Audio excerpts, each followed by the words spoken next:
আজকের তাজা খবর, কুণাল ঘোষ ও সন্দীপ ঘোষ অ্যারেস্ট। পাওয়ারফুল, সন্দীপ গ্রেপ্তার হতেই অন্য সুরে কুণাল। চলো বিস্তারিত দেখে নেব আজকের খবর কি বলছে।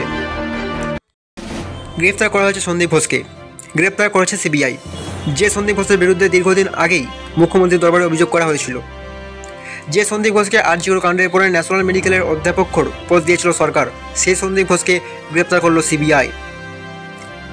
এবার সেই সন্দীপ ঘোষের গ্রেপ্তারি নিয়ে এক্স হ্যান্ডেলে লিখেছেন তৃণমূল নেতা কুণাল ঘোষ। তিনি লিখেছেন, সন্দীপ ঘোষ গ্রেপ্তার নিয়ে যারা প্রতিক্রিয়া চাইছেন তদন্ত সিবিআই করছে। সম্ভবত দুর্নীতির মামলায় গ্রেপ্তার করা হয়েছে। এই বিষয়টি সন্দীপ ঘোষ ও তার আইনজীবীরা বলতে পারবেন। দলের কোনো বক্তব্য নেই, লিখেছেন কুণাল।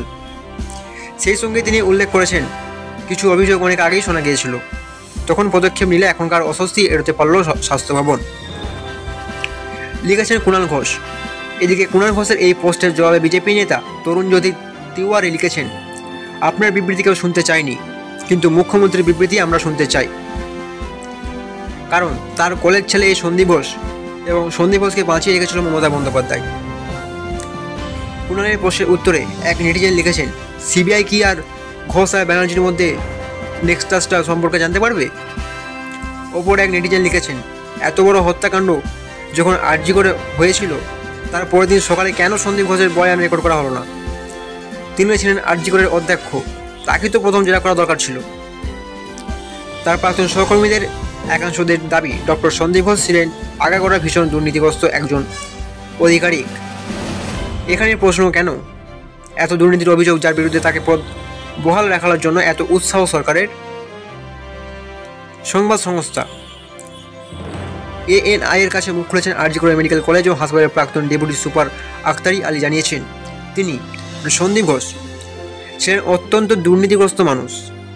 আরজিকর মেডিকেল ফেল হারানো, টেন্ডার থেকে কমিশন নেওয়া, হস্টেল থেকে টাকা নেওয়া, পয়সা খাওয়া, গেস্ট হাউসে স্টুডেন্টদের থেকে মদ খাওয়া, আবার তাদের দিয়ে আন্দোলন নামানো, সবটা করা নয় মানুষটি।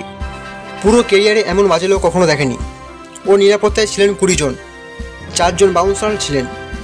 ফিল্ম স্টারদের দেখতাম বাউন্সার নিয়ে চলে যেতেন, কিন্তু কোনো প্রিন্সিপালকে এইভাবে বাউন্সার নিয়ে চলতে দেখেননি। প্রচণ্ড প্রভাবশালী মানুষ। আমি 2023 সালে তার বিরুদ্ধে ভিজিলেন্সি অভিযোগ জানিয়েছিলাম, তার বদল হয়েছিল, তারপরে আবার অর্ডার বদলে গেল। সব নাটক ওনার। তিনি আবারও পেটা স্টুডেন্টদের নিয়ে আন্দোলন করেন। এর আগে তিনি একটা বিষয়ে 1 মাস ধরে আন্দোলন করেছিলেন।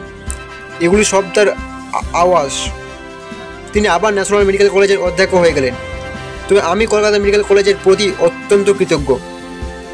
আরজিকর কাণ্ডের প্রথম এই থেকেই পড়ুয়া এবং আন্দোলনের চিকিৎসকদের রসের মুখে পড়েছেন প্রতিষ্ঠানের প্রাক্তন অধ্যক্ষ সন্দীপ ঘোষ। তবে সেই সন্দীপ ঘোষকে কার্যত ক্লিন চিট দিয়েছেন মমতা বন্দ্যোপাধ্যায়। আরজিকর থেকে ইস্তফা দেওয়ার পরপরই সন্দীপ ঘোষকে ন্যাশনাল মেডিকেল অধ্যক্ষ করা হয়। তবে হাইকোর্ট সন্দীপ ঘোষকে লম্বা ছুটিতে যেতে বলেছিল। তো প্রিয় ভিউয়ার্স, আজকের ভিডিওটি এতটুকুই।